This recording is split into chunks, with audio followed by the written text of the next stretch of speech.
Good morning, good morning. And you can see we're now at that point in Florida where it gets really humid out in the summertime. And so the windows always appear to be wet as the humidity rises as we enter summer and the hurricane season. I am Kenny Polcari, your host of the party, and here I am with my Dunkin' Donuts coffee.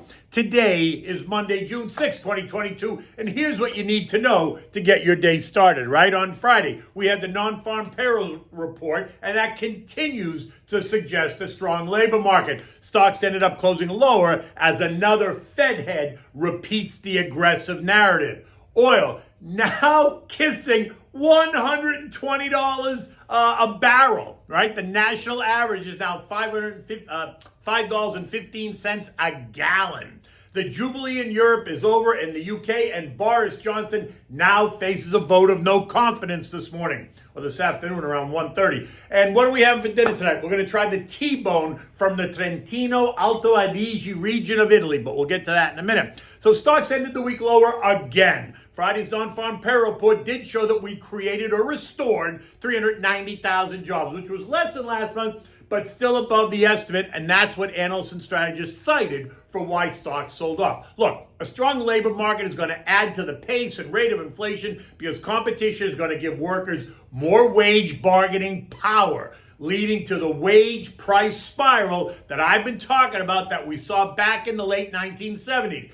Continued upward pressure on wages is going to force companies to raise prices to cover those wage increases, which will only force workers to demand more. All you need to do is go back and study history to understand how that works. And for those of you who were not around in the late 1970s, good luck.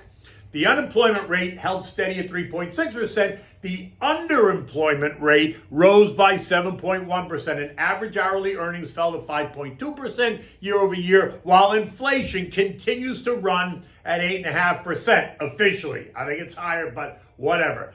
Now, to be clear, this report is one of the Fed's biggest data points to consider when making policy decisions. But that is no longer the case right now because of the swift pace of building inflation and the fact that they've backed themselves into a corner. And so do not look to this report to sway the committee. They are not veering. In addition, ISM Services PMI fell to 55.9, while S&P Global ISM Services fell to 53.4. And while both remain in the expansion camp, the trend is moving lower, which is just another warning flag for investors. Remember that 50 is a neutral line. Anything below 50 is considered contractionary. And while we're not there yet, the trend is down. And this is important. Why? Because the U.S. economy is a 75% services economy. So this data point is very relevant. By the end of the day, the Dow gave back 350 points or 1%. The S&P lost 70 points or 1.6%. The Nasdaq gave back 305 points or 2.5%. The Russell gave up 15 points or 0.8%, and the transports lost 45 points or 0.3%. 10-year Treasury yields ended the week yielding 2.93, and this morning yields are up 2 basis points at 2.957. So relatively kind of in line, right? Fed Vice Chairwoman last week, Lael Brainard, said on Thursday that she would support continued 50 basis point rate increases at the next two meetings, June and July, so that's next week and then next month, and did not rule out raising rates at that same pace in the fall. Notice how they're all falling in line now after the Fed's Chris Waller made those aggressive comments in Germany 1 week ago. We now have Bullard, which is no surprise, Daly, Williams, Brainard, and Mester all repeating the same aggressive narrative. And with Fed funds at 1%, on their way to 2% by July, they're still a good 6.5% below the rate of inflation. And that's assuming that this week's CPI and next week's PPI reports do not show higher rates. Now look, what we're starting to see are companies adjust guidance as we're just 4 weeks away from the second quarter reporting season, right? And the first one was led by none other than one of the nation's stalwarts, Microsoft. Last week, they cut both the sales and revenue forecasts, and they initially set the stock lower. But if you read the statement, much of it is due to the stronger dollar, and that makes sense. Every multinational company out there, every one of them is going to have the same strong dollar issue. So get ready to hear them whine about currency issues in the weeks ahead. When you sell a product in a local currency and convert it back into a strong dollar, you get less dollars, which then sets off the bells and whistles on lower revenues. To which I would say, any analyst or any investor that understands how currencies impact revenues knows this, and so their estimates should reflect this. Currency issues should not be a surprise to anybody. Again, it's a math problem. It's not a demand problem. And so therefore, when you see names like Microsoft say that, the algos hit the sell button. I'm a buyer. So last Thursday when the announcement was made, the algos sold the stock off because what they saw in the headlines was Microsoft cuts revenues, which appears negative. And then boom, they hit the sell button and the stock goes lower. It's ridiculous. Did Microsoft's business change? Was there a fundamental difference in Microsoft between Wednesday before the announcement and Thursday after that announcement? No. But there was a difference in price. So after the panic, oh my God, sell reaction by the algos, longer-term investors took advantage of the price decline, buying stock on weakness only to see it end the week higher. I suspect that we're going to see more of that in the coming weeks from other companies, right? So companies pointing to the strong dollar as a reason that they're missing estimates. Pay attention to those announcements. Understand if it's just a currency issue or if, in fact, it's a fundamental issue. Because if it's not a fundamental issue, then don't panic and take advantage of those that do. Oil continued to move higher and ended the week at $118.80-ish, around there. This morning, it's up another 40 cents, trading at $119.30. Gas prices at the pump are also on a tear, and word has it there's a gas station in California charging $9.95 a gallon. The national average is right now better than $5 a gallon. It's about $5.15. So remember, when we thought $5 a gallon was going to be tough to take, imagine what $10 a gallon a gasoline is going to do to the consumer. And diesel gas, that's up 59% since the start of the year. So imagine what that does to truckers and transportation expenses. And who do you think is going to eat those increased transport costs? Not the companies. Go think again. But remember, on Thursday, we're going to get the May CPI report, right? Or it's Friday, I think.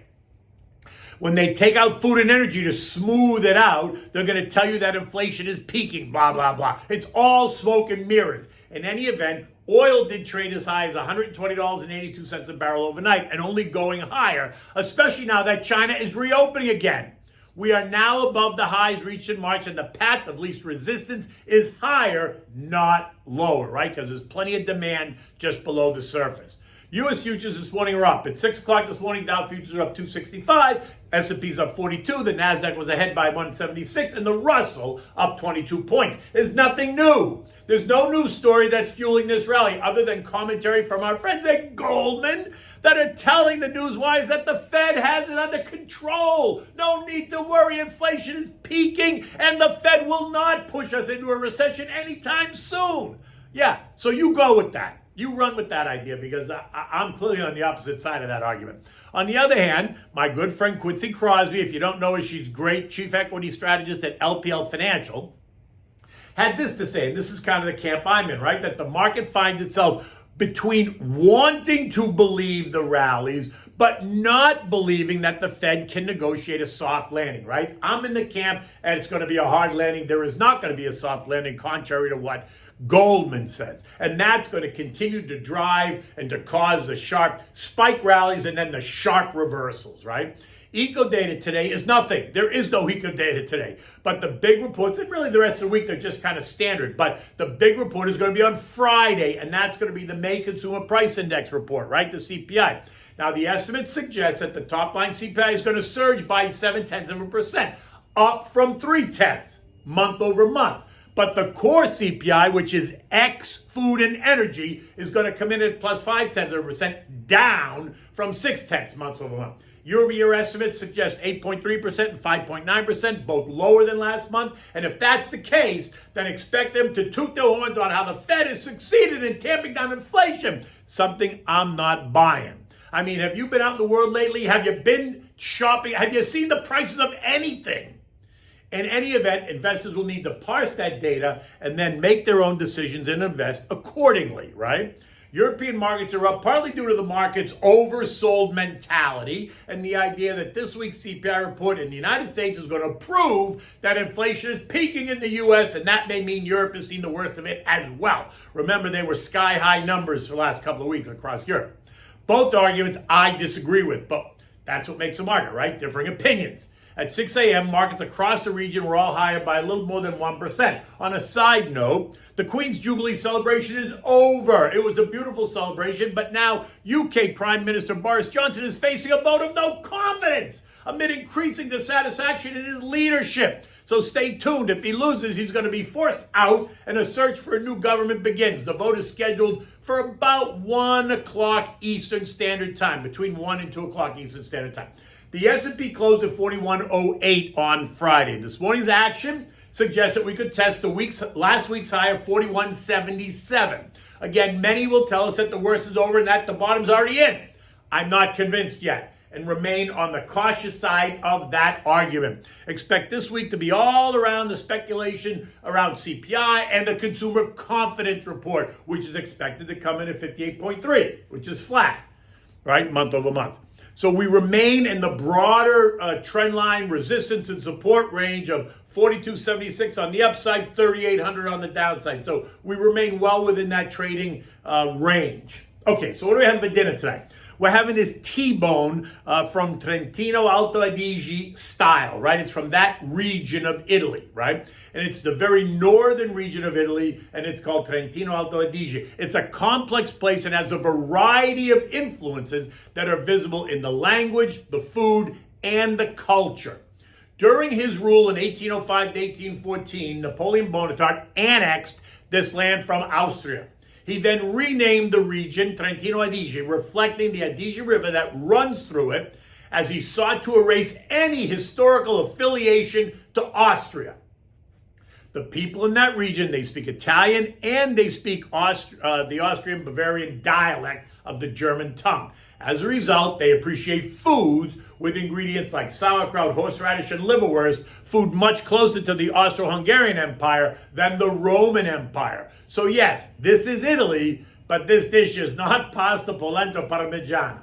It has no cream, it has no tomatoes. It does have garlic and wine. It is a steak dish sauteed in onions with white wine and mushrooms.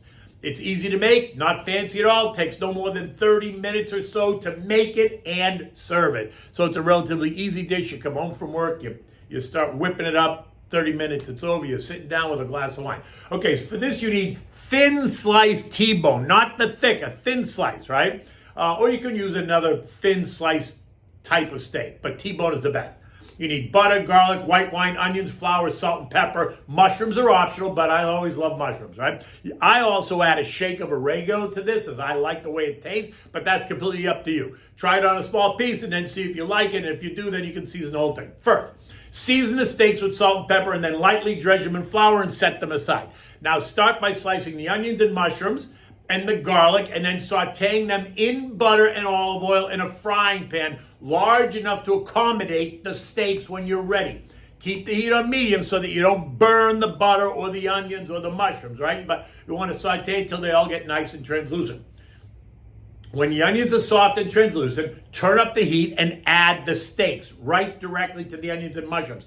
Brown them on one side for about 3 minutes, turn them over. Now add a splash of white wine, like maybe a half a cup. Scrape the bottom of the pan, allow the wine to steam off a bit. You can turn the heat up a little bit to get that to happen.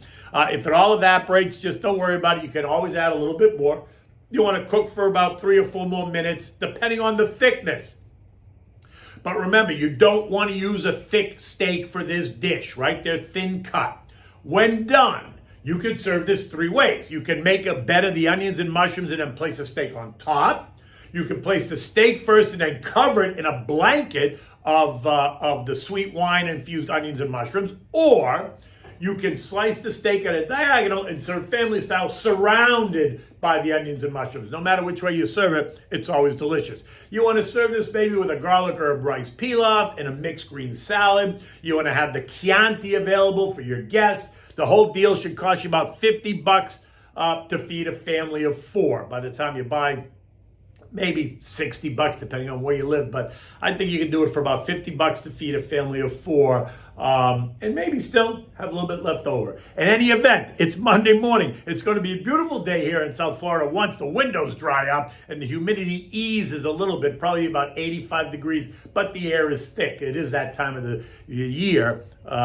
It is hurricane season, so the air tends to be very moist. In any event, the day is young. Take good care.